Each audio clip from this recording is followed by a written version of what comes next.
Pull down and turn to your right. If you force it, you'll break it. This won't come out, Bob. Push the switch forward. A single light bulb is preventing a modern jetliner from landing. Screwing around with a 20-cent piece of light equipment on this plane. Struggling to fix a minor problem, a much more serious one develops. We're still at 2,000, right? Hey, what's happening here?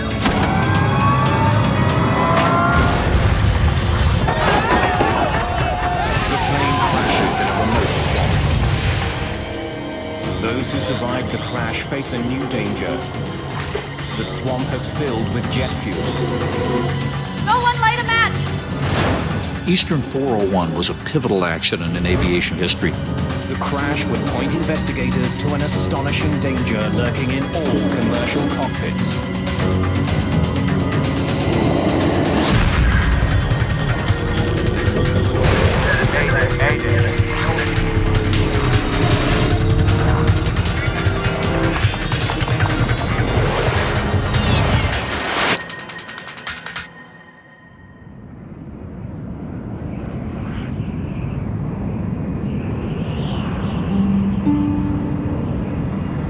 December 29th, 1972, the dawn of the jumbo jet era. On its way to Florida, this L-1011 TriStar is the most advanced passenger jet in the world. The Lucky TriStar was a fascinating bird. It was a beautifully flying airplane. It had a tremendous amount of power and a lot of innovation to it. The cabin of this Eastern Airlines jet is large and quiet. The service is first-rate. Bob Loft is the captain for Eastern Airlines Flight 401. He's been with the airline for more than 30 years. His first officer is Albert Stockstill. His second officer is Donald Repo. The jet has left the bitter cold of New York behind and is now descending towards Miami. Welcome to Miami. The temperature's in the low 70s, and it's a beautiful night out there tonight. Go ahead and throw them out.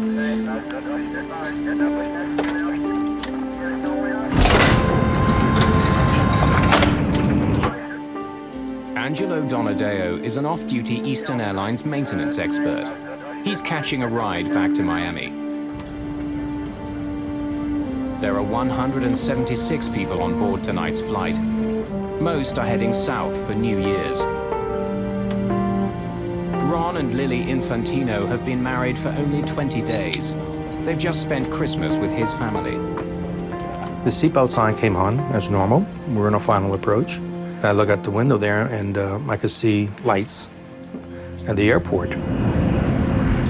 Close to midnight, the plane begins its approach to Miami International Airport. Stockstill flies the plane, while Repo performs a landing checklist. Radar, Up, off. hydraulic panels checked, 35, 33. gear down. The captain notices a problem. Bird, is that handling? No nose gear. The light showing that the nose gear is locked hasn't lit up. I'm gonna raise it back up. The gear might not be all the way down. Loft tries again. The sound of the landing gear echoes through the plane. It makes a pretty loud grinding noise. If you've flown very much, you're familiar with that sound. So they did that several times. The pilots did that several times, and we weren't alarmed. It's just one of those things that happens sometimes, and we just kind of looked at each other and said, great, we're gonna be late getting home. Still no light. Loft isn't sure if his front landing gear is locked. If it isn't, landing could be disastrous. Tower, this is Easton 401. Looks like we're gonna have to circle. We don't have a light on our nose gear yet. Eastern 401 Heavy, roger. Pull up, climb straight ahead to 2000. Go back to approach control, 128.6. You want me to test the lights or not? Yeah, check it. Flight engineer Repo performs a test nicknamed the Christmas tree. It lights up every warning light in the cockpit to see if the bulbs are working. The nose gear indicator light fails the test. The bulb is probably burnt out. But there's a slim chance of a double failure. Both the light bulb and the landing gear could be broken. Bob, could you just jiggle the light? But the troublesome bulb is out of the captain's reach.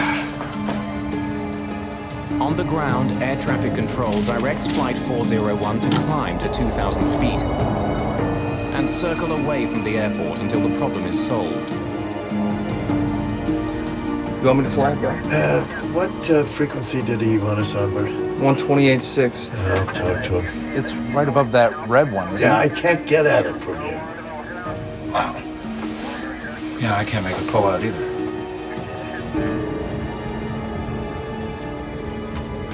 It's a moonless night.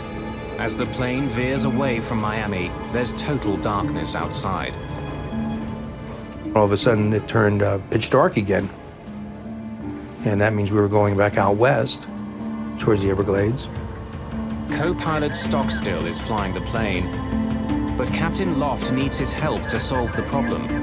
Put the autopilot on here. The TriStar is equipped with the most sophisticated autopilot in history. It actually has the ability to land the plane on its own. Stockstill programs it to fly at 2,000 feet. Now, see if you can get that light out.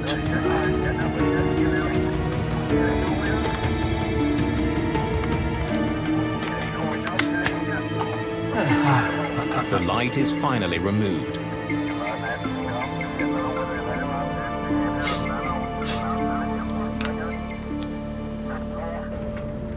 Richard Pragluski is an aviation engineer. He takes this flight regularly and can tell that the plane is experiencing technical problems. He was heading out towards the Everglades. I knew there was something wrong with the plane because if you have a delay, they'll circle the plane. The irritating problem isn't getting better. Now Stockstill can't get the light back in. Now, push the switch just forward. Okay. You got it sideways then. Eastern 401, turn left, heading 300. Okay, 300, Eastern 401. Hey, get down there and see if that damn nose wheel is down. The electronics bay on the plane is underneath the cockpit. The room, nicknamed the Hellhole, is a unique feature on wide-bodied jets. The front landing gear mechanism can be seen from there. You got a handkerchief or something so I can get a little better grip on this? Hold down and turn to your right. Anything I can do it Now with? turn to your left one time. Get down there and see if that damn This thing... won't come out, Bob. If I had a pair of pliers, I could cushion it with that Well, I Kleenex. can give you a pair of pliers, but if you force it, you'll break it. Just believe To hell with it, to hell with this! Get down and see if we're lined up with that red line, that's all we care. Screwing around with a 20-cent piece of light equipment on this plane. As the crew struggles to fix the problem. In the cabin, Richard Pragluski sees something peculiar out of his window. I could see a tower to my right in the distance, and it looked like we were going into a glide path, which I found very strange. Pragluski has noticed something the pilots haven't. The plane is getting closer and closer to the swamp below.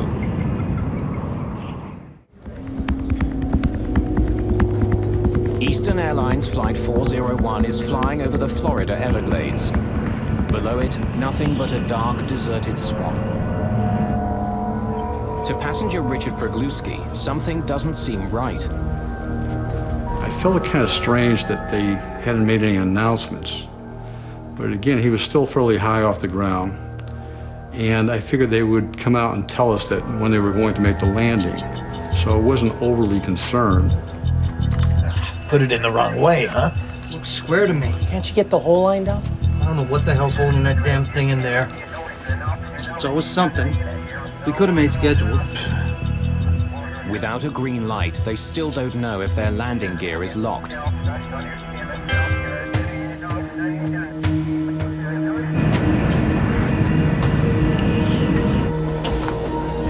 Flight engineer Don Repo is now in the belly of the plane. There's a viewing window in the hellhole which should let him see if the front wheels are locked in place. I I don't see it down there. Huh? I don't see it. It's not lined up. I can't see it. It's pitch dark, and I throw the little light and get nothing. Wheel well lights on? Pardon? Wheel well lights on? Captain Loft has forgotten to turn on lights outside the plane that illuminate the landing gear. Now try it.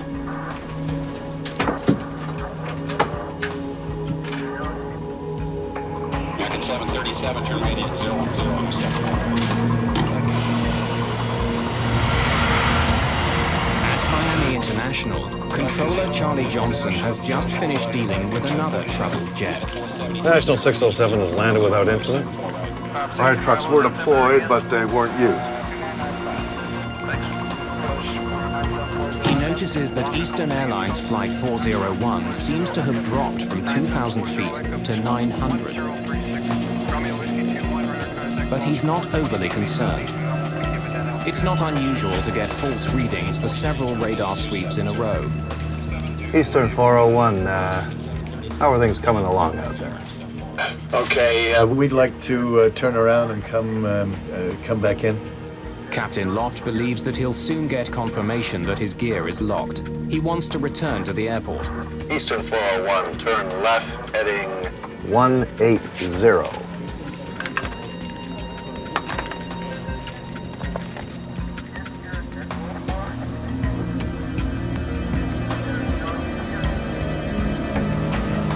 The plane is heading west, away from the airport.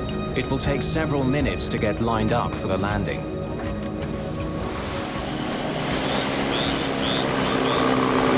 Deep in the Everglades, Bob Marcus is hunting frogs with a friend. Eastern Airlines Flight 401 roars past. I just saw the lights blinking across the sky, and it was so black. There's no horizon in the west, and you could tell how high the plane was. Suddenly, the pilots make an alarming observation. We did something to the altitude? What? We're still at 2,000, right? Hey, what's happening here?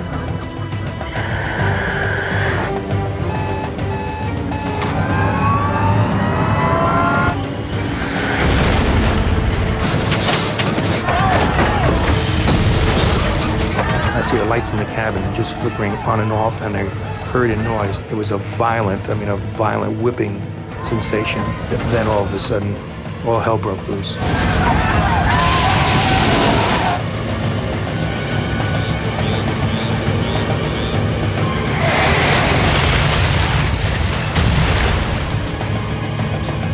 Charlie Johnson notices that Flight 401's altitude now reads as coastal, or sea level. Eastern 401, I've lost you on the radar there, your transponder. What's your altitude now? There's no response from Eastern 401. Another plane makes a disturbing report. Miami approach, this is National 611. We just saw a big flash. Looked like it came out west. Don't know what it means, but wanted to let you know.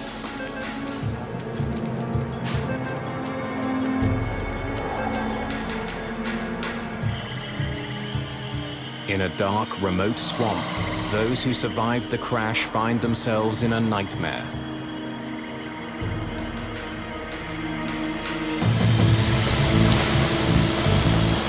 Bob Marcus races towards the site of the crash. Oh, I was going as fast as I could. It took me about 15 minutes, I think, to get to the crash site.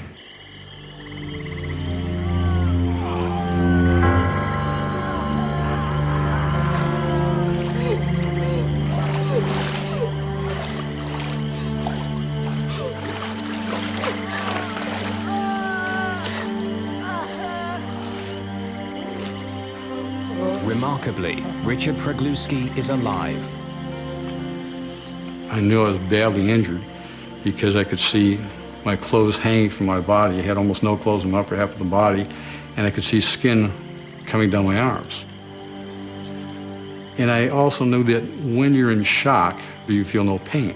So I knew I really was seriously injured, and I started thinking, I said, well, the pain will come later, but how do I keep calm and get out of there, because the longer I'm in that swamp, and the condition I'm in, the more danger I'm in.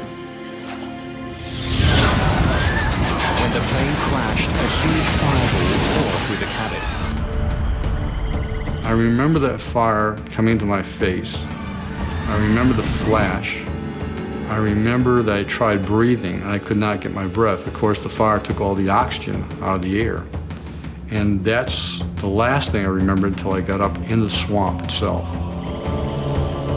Ron Infantino was knocked out by the crash. He wakes up in the swamp. So I was thrown quite a bit. And I was away from Verizon and everybody else. Nobody was even near me. Lily. Lily. He's badly wounded. His new wife, Lily, was sitting next to him, but now she's nowhere to be seen.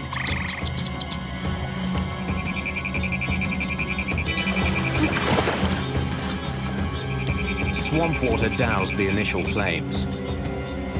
But 20,000 kilograms of jet fuel has now leaked into the swamp. A single spark could start a deadly blaze. No one light a match! We're covered in jet fuel! What a sad thing to come through that crash and then have somebody do something stupid like strike a match and have us all just blow up. That was the real fear.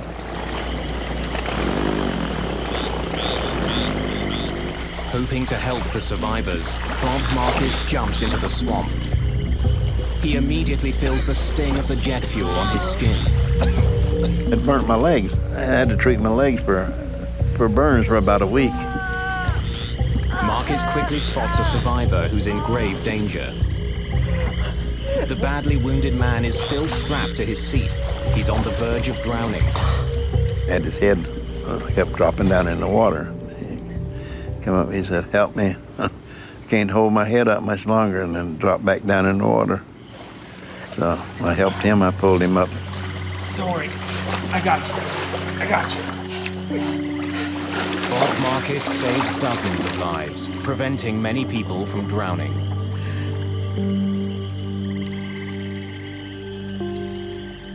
Isolated from the other survivors and unable to move, Ron Infantino now has a new reason to fear for his life. After a while, the alligators and the snakes, you could hear them in the weeds coming by, and you could hear the croaking of the alligators because they started to come back to the natural habitat. And as far as I'm concerned, if a gator came up to me or a snake, I was dead meat because I couldn't defend myself at all. And then I heard Christmas caroling. Silent night, holy night, all is calm. To rally the survivors' spirits, Trudy Smith and others sing Christmas carols. We knew instinctively that we weren't going to get out of there in a hurry because nobody knew where we were. In the middle of the swamp, midnight. So what else are you going to do?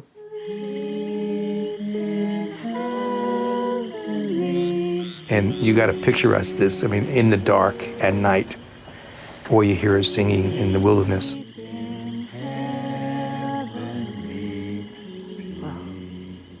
It was like being on the Titanic going down type of thing, you know?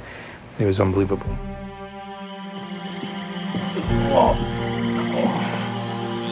Within minutes, Coast Guard helicopters are sent out in search of the crash site.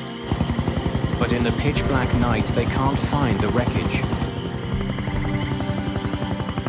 Bob Marcus tries to signal the distant helicopters. But I could see where they were, and they were going the wrong direction. And I just waved the light at them until I saw them turn and head back towards us.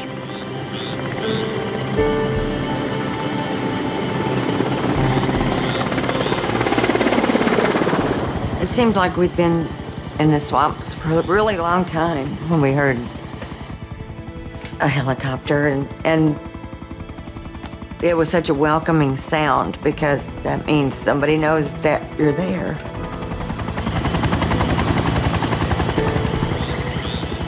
Less than half an hour after the crash, the Coast Guard arrives.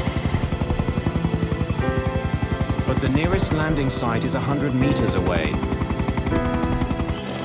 Marcus rushes to meet the helicopter and ferry the rescuers back to the crash site. His first passenger is rescue worker Don Schneck. I made it to the airboat. He asked me, where are all the rescuers? And I said, this is it, let's go. He took us out into the glades to a point where he said, this is as far as I want to go because I don't want to run anybody over. And he said, there are bodies out here all over the place.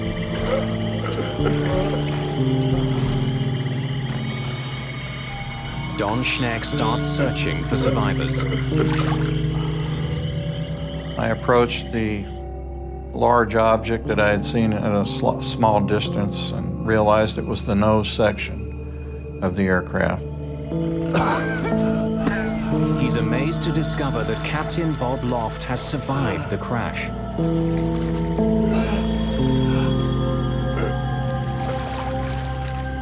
He was in bad shape.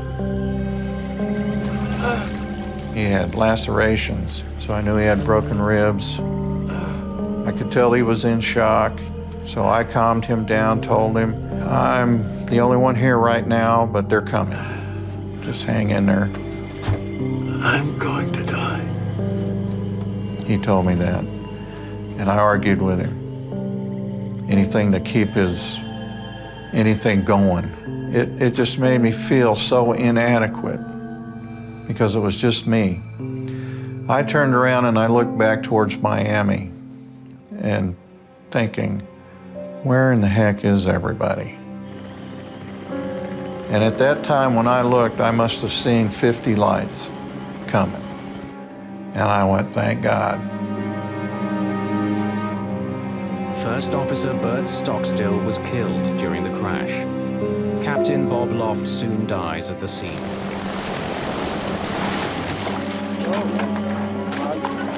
Angelo Donadeo and Don Repo have survived and are taken to hospital. In all, 77 people survived the crash. 99 people are killed. By dawn, all the wounded have been transported to Miami hospitals. Ron Infantino is one of the many who are struggling to survive. Priest comes over and does the last rites. So right then I knew I was in bad shape. And it's a scary thought. And of course at that time I'm still asking for Lily, you know, had they seen her? It was such a madhouse there that night, you could imagine. Lily. Where's Lily?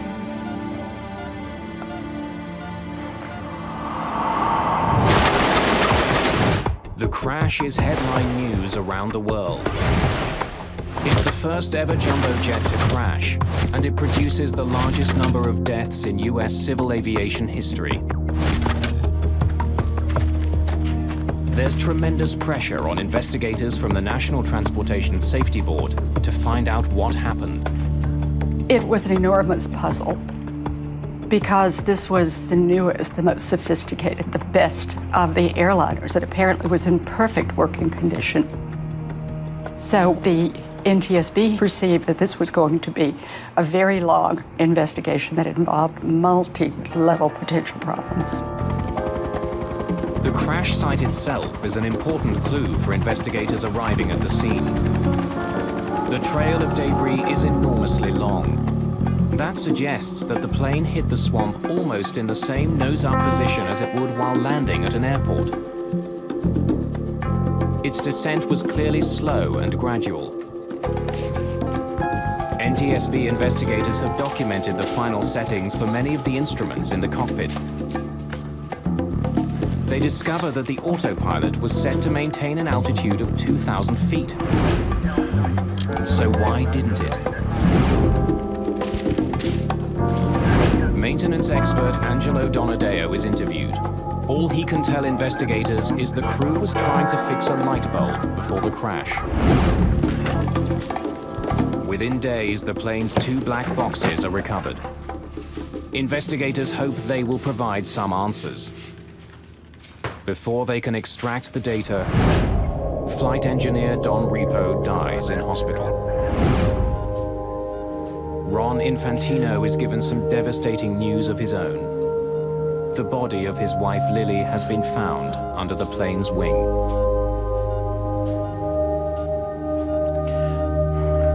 She was just a wonderful person. I was 27 years old, and she was the same age, and it was actually my first love. Infantino is haunted by the memory of switching seats with Lily just before the crash. They had swapped seats quite casually earlier during the flight when she had gotten up to go to the restroom. She was thrown into the swamp and drowned, and he lived. The swamp proves both a blessing and a curse for survivors. That's what saved most of the lives, actually. Because the plane broke up, it absorbed all the energy. And the mud absorbed it, and the plane just dispersed. The swamp water is so thick with mud, it also clogs survivors' wounds, preventing many from bleeding to death.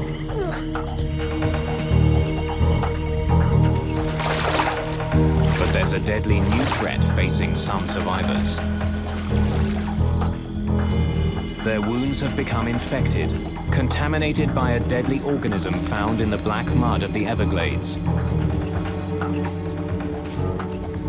The organism produces an infection called gas gangrene. It can kill a person in just 2 days. Gas gangrene can only be destroyed in a hyperbaric chamber. It's a pressurized container that gets filled with high levels of oxygen. The oxygen gets forced into the wounds and kills the bacteria. 8 of the surviving passengers are infected with gas gangrene. Hyperbaric chambers must be found for all of them. The only other way to save patients is to amputate the infected limb. Ron Infantino's arm is badly infected. Doctor came in and says, well, we've diagnosed it as gas gangrene. He says, we got to take your arm off immediately, or I have to get you to a hyperbaric chamber. Unfortunately, he says, the only hyperbaric chamber is at Mercy Hospital, and that's all been taken advantage of. Unless doctors can find a chamber soon, Infantino will lose his arm. While doctors search for a chamber for Ron Infantino, investigators examine what's left of the plane.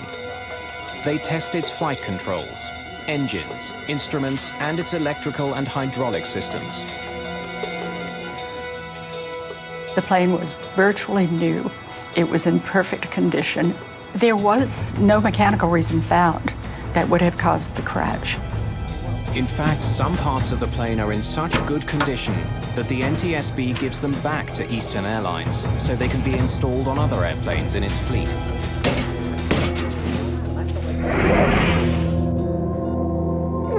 An unused hyperbaric chamber is finally found for Ron Infantino at a Navy base in Panama City. He spends 40 hours in the chamber. The pressurized oxygen kills the bacteria and saves his life. Gentlemen, we have 3 causes of the crash to explore. A state-of-the-art jetliner plunged 2,000 feet without the crew noticing. Investigators know the plane was mechanically sound. They now focus on other possible reasons for the unobserved descent. At the top of the list is subtle incapacitation of the pilot. The autopsy of Captain Bob Loft has yielded a gruesome discovery. Captain Loft had a large, undetected tumor growing in his brain. It pressed into the part of his brain responsible for sight. Medical records reveal that between the ages of 50 and 52, vision in the pilot's left eye had rapidly deteriorated. Doctors believe that the captain may have had reduced peripheral vision. The tumor could have created blind spots. As his attention became focused on the malfunctioning light, he may not have noticed dire warnings on his altimeter.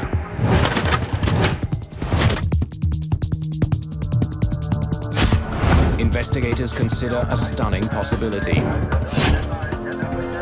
An undetected medical ailment may have contributed to the world's first jumbo jet disaster. We're still at 2,000, right? Hey, what's happening here? Investigators learn what they can about Captain Bob Loft. They interview people who knew him and pore over his medical records.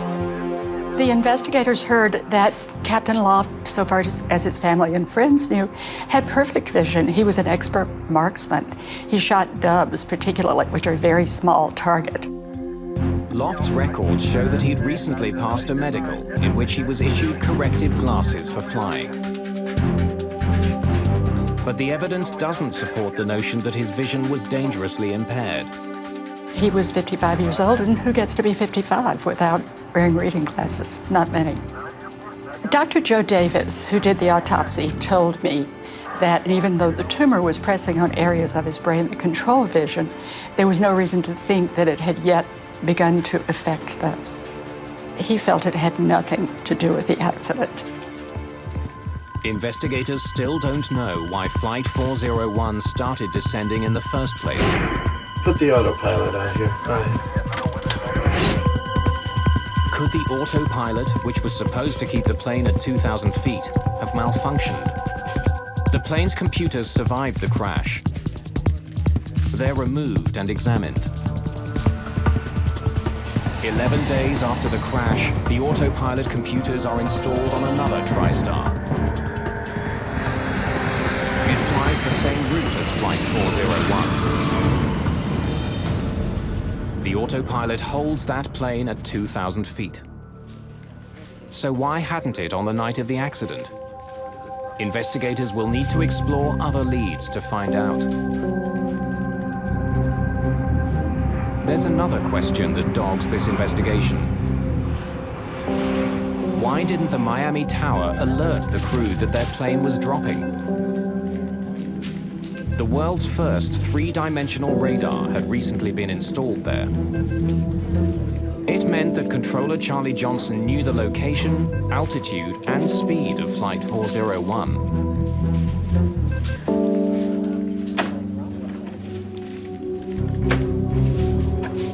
National 607 is declaring an emergency. Investigators study recordings of Johnson's Runway 9 conversations. will need fire and ambulance sent out right away. And discover that on the night of the crash, it was another plane that demanded most of his attention.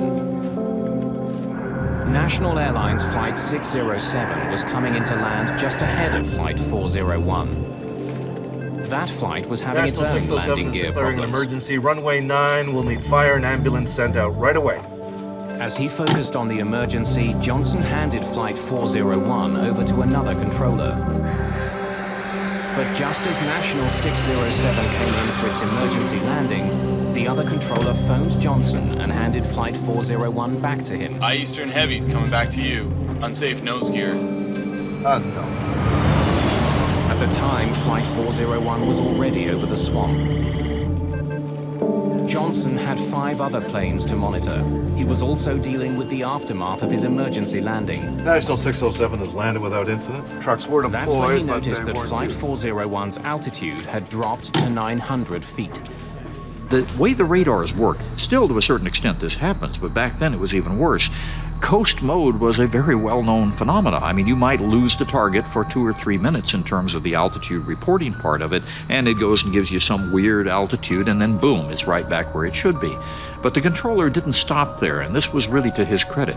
Johnson decided to make contact with Flight 401. Eastern 401, how are things coming along? Okay, we'd like to turn around and come back in. Eastern 401, turn left, heading 180.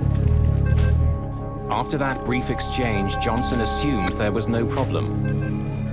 Eastern 401, how are things coming along? Okay, Investigators conclude that at that moment, Controller Johnson was the only one who could see that the plane was losing altitude. Why hadn't he passed that information along to the crew? US government regulations for air traffic controllers provide the answer. It simply wasn't part of a controller's job. At the time of the crash, the FAA required approach controllers to maintain a separation of the airplanes. It did not give them a duty to maintain the altitude of the airliner with regard to the ground. Now investigators try to determine how the plane's own warning system failed to alert pilots to their growing danger. The L-1011 is equipped with an alarm that sounds if the plane goes 250 feet above or below the altitude selected by the pilots. As investigators replay the tape from the black box, they clearly hear that alarm sounding in the cockpit as the plane passed through 1,750 feet. Did you hear that? How did they miss it? Investigators closely examine the cockpit transcript to try to understand how the alarm was missed. Put it in the wrong way, huh? Swear to me. Investigators noticed that just before the alarm sounded in the cockpit, warning the crew that the plane is too low, both pilots were completely absorbed with the landing gear light. The conversation also tells investigators that the flight engineer was below in the hellhole. The warning chime came out of a speaker at his workstation. Investigators begin to realize that the two pilots were unable to hear a perfectly audible alarm because they were focused so entirely on solving another problem. That chime, which is clearly heard on the cockpit voice recorder, was not registering in the minds of all the men on that flight deck.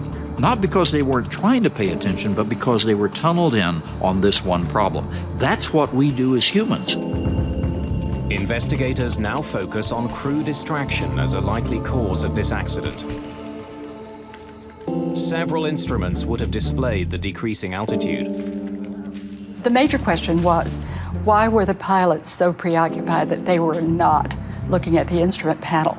They had to look at the human beings. They had to look at the interaction. They had to look at why no one was paying attention to the airplane as it began to creep out of 2,000 feet.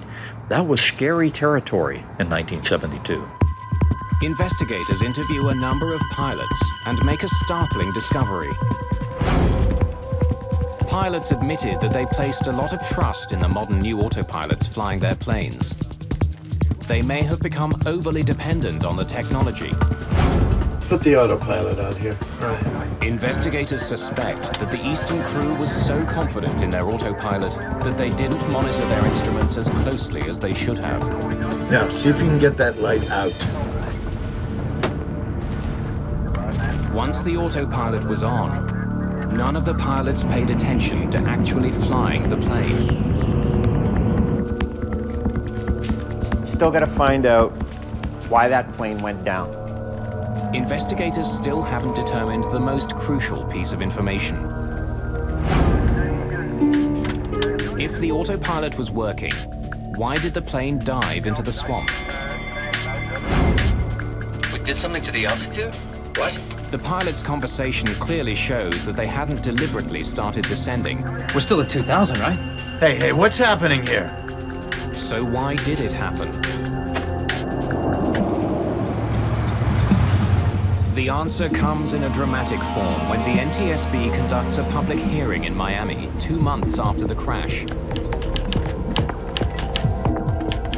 Before the hearing, an Eastern Airlines pilot named Daniel Gellert wrote the chairman of the NTSB offering to testify on his own behalf. He had flown the TriStar L-1011 and noticed some abnormalities. The world of airline piloting in 1972 was hostile to a pilot going around his chief pilot and his airline and raising his hand to the NTSB and saying, hey, wait a minute, I've had an experience too, because airlines were far more insular than they are today. Gellert tells the hearing that during a recent flight on a TriStar, he had accidentally dropped a map on the cockpit floor. As he bent down to pick it up, he nudged his control column.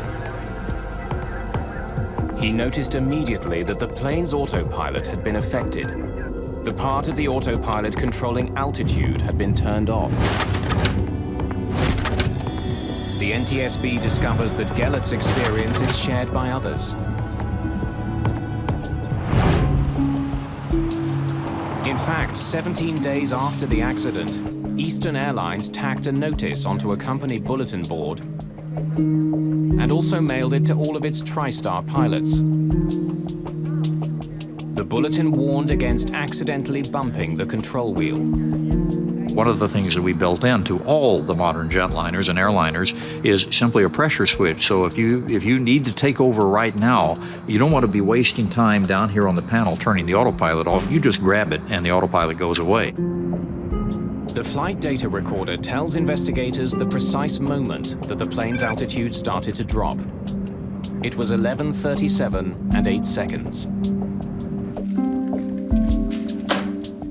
By studying the voice recorder transcript, investigators can tell what was happening in the cockpit at that exact time. Hey, get down there and see if that damn nose wheel is down. By turning to speak to the flight engineer, investigators believe that Captain Loft bumped his control wheel. He did it with just enough pressure to disengage that part of the autopilot that had been controlling the plane's altitude.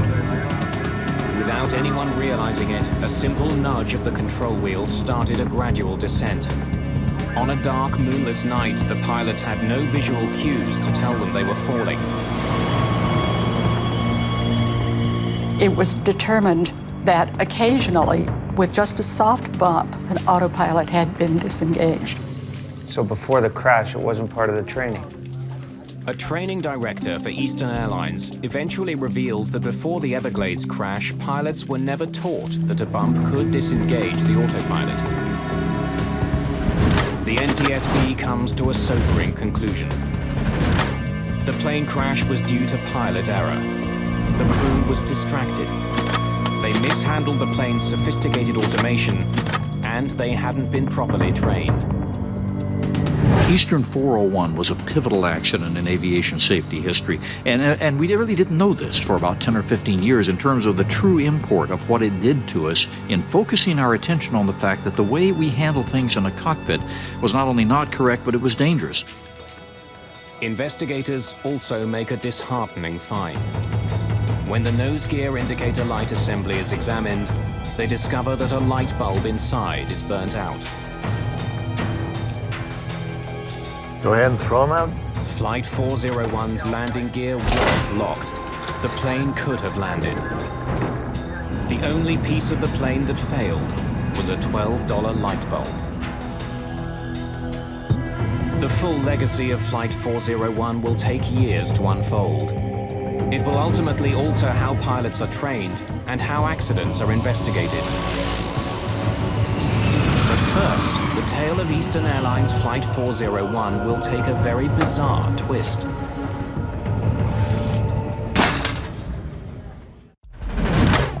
As far as the NTSB is concerned, the investigation into Eastern Airlines Flight 401 is over. Several recommendations were laid out to prevent similar accidents. Those include new regulations instructing air traffic controllers to warn pilots when they're getting too close to the ground. But 4 years later, it became clear there was a bigger lesson to be learned from Eastern Airlines Flight 401. In 1977, two 747s collided on a runway in Tenerife on the Canary Islands. It was the deadliest plane crash of all time. And we're now at takeoff. Okay, stand by for takeoff, I will call you. 1736, report when runway clear. That accident was caused by a string of miscommunications in the cockpit. Is he not your after? Is he not your after på America? Investigators established that 70% of crashes were due to pilot error.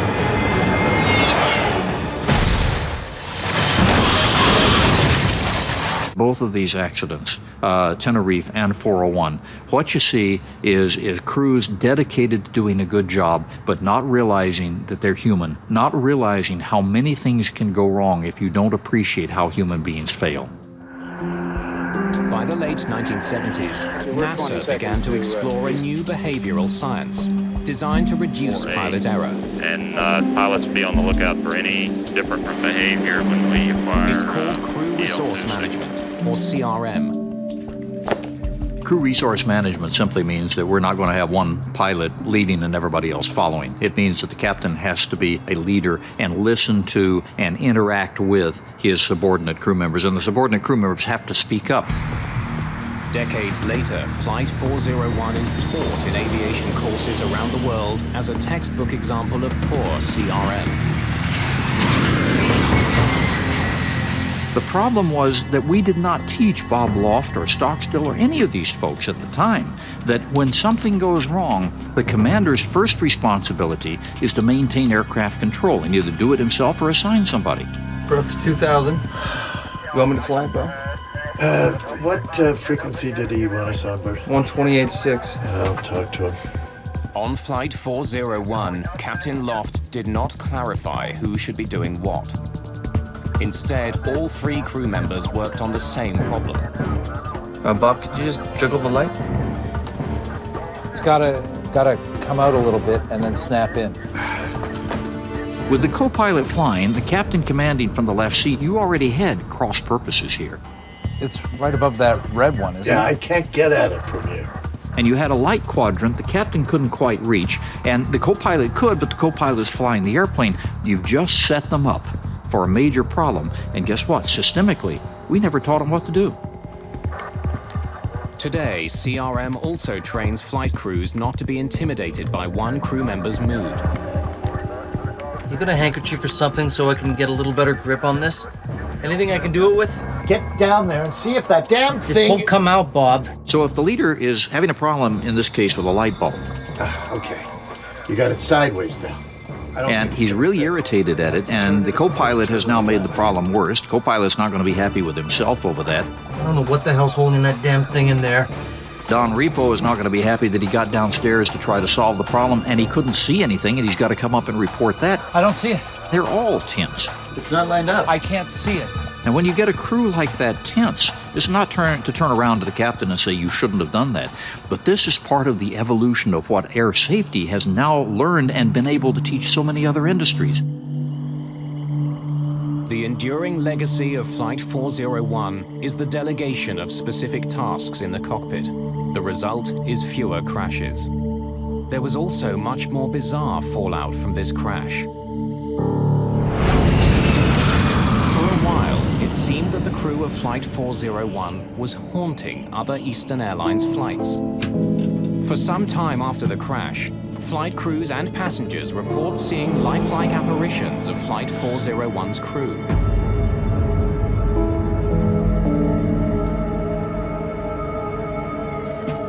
Many of the ghost sightings were on aircraft fitted with recovered parts from Flight 401. The ghost stories spread quickly.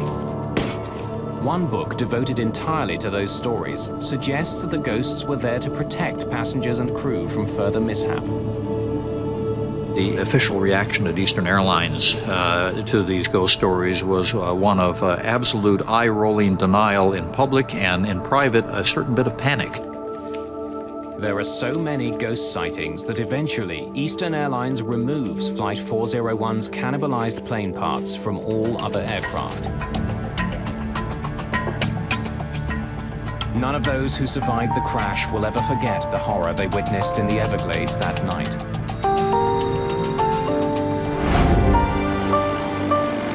And 35 years after their ordeal, many of them returned to that swamp to finally recognize the heroic efforts of Bob Marcus. We're here today to recognize and to say thank you. Many of the ones who lived because Robert Marcus was there with his airboat. He saw them drowning and decided that the thing that he could do would be to save the ones he could save.